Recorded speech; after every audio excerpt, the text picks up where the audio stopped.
Þjórsár- og Tungnaársvæðið stærsta orkuvinnslusvæði Landsvirkjunar og Hvammsvirkjun verður 8. virkjunin sem nýtir þetta vatnasvæði. Upptök ánna eru í Hofsjökli og Vatnajökli en þaðan rennur vatnið úr 600 metra hæð og losar gríðarmikla orku á leið sinni til sjávar. Með því virkja ána hér, neðar en þær vatnsaflsstöðvar sem ofar í vatnasviðinu eru, þá tekst okkur að nýta betur þessa orkuauðlind sem okkur hefur verið trúað fyrir með því að nýta sömu vatnsdropana aftur og aftur.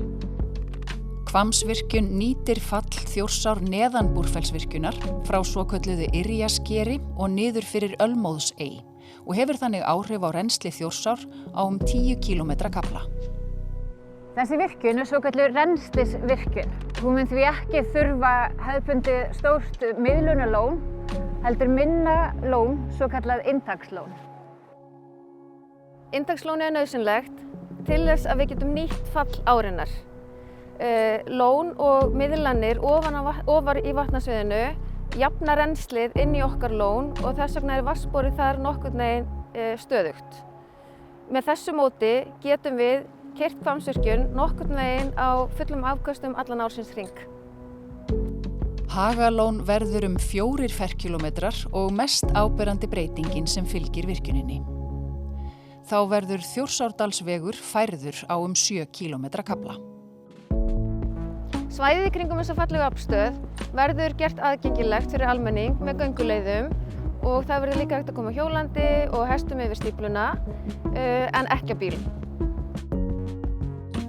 En Þjórsá verður líka brúuð neðar við Búðafoss. Sú vega- og brúargerð styttir vegalengdir 20 kílómetra milli efstu byggða sveitarfélagana við ána.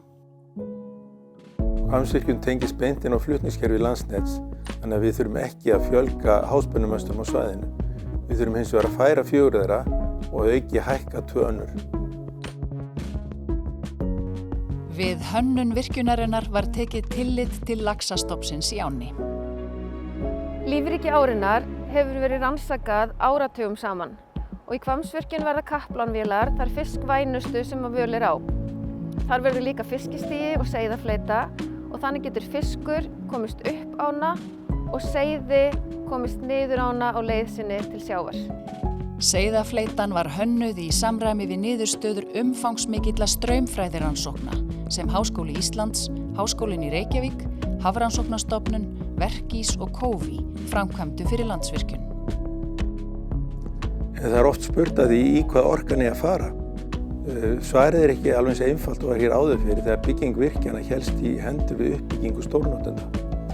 Okkur við fjölgaðum 70.000 manns á síðasta áratug eða 20%. Við þurfum því meiri endurnýjanlega orku til framtíðar til að styðja við fjölbreytt atvinnutækifæri, nýsköpun, orkuskipti og almenna vöxt í samfélaginu.